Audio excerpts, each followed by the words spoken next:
Hello, I'm Campbell McPherson. I advise leaders of organisations, large and small, on strategic change. And right now, we're in the middle of the most tumultuous change that we have seen for a century.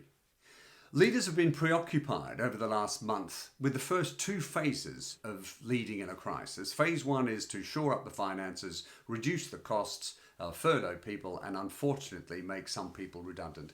Phase two is to set everyone up working from home and work out how to hunker down and survive this COVID-19 lockdown. What we're now ready for is phase three, and that is preparing for success once this lockdown is lifted.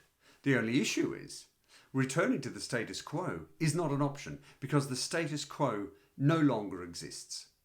We are going to emerge from our COVID cocoon and find a world of much higher government debt, much higher corporate debt, higher personal debt, higher unemployment, higher self-employment.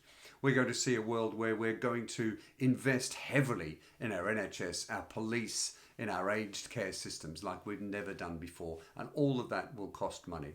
Higher taxes and lower growth is going to be the new norm. When we put our strategic hats on, we'll actually see that a number of things have actually changed.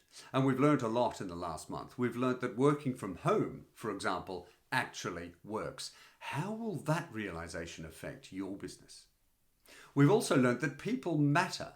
Previously to this, we didn't really seem to care as a society that 8 million of us die every year from tobacco, that 10 million of us die from hunger, or that our streets were becoming full of homeless, or that our aged care system was crumbling around us with no real attention. I think now we will.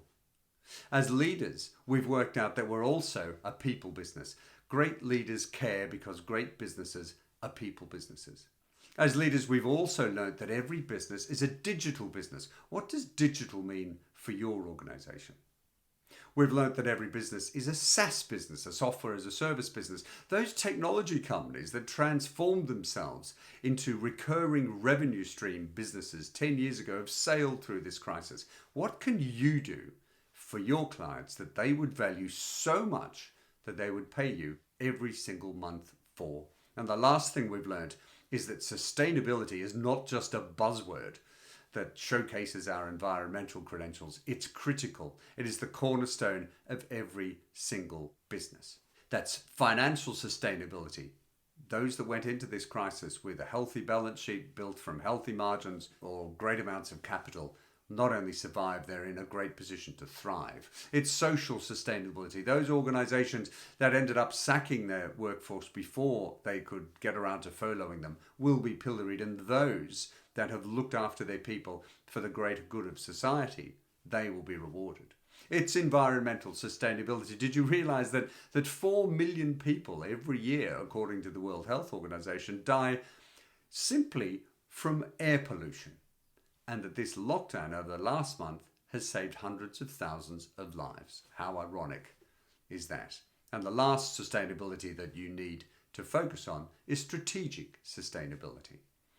Those organisations that aren't sure, that aren't crystal clear about why they exist, who they exist for, why they're different, and how to deliver a differentiated customer experience will not have the ability or capability to compete in this new world. So the paper that you can download from my website or associated with this post outlines all of that and more, and asks several key questions that you need to review your strategy. The companies that use this time wisely will be able to soar post-COVID-19. Those that don't will struggle to get off the ground. I wish you all the best in the future. Thank you.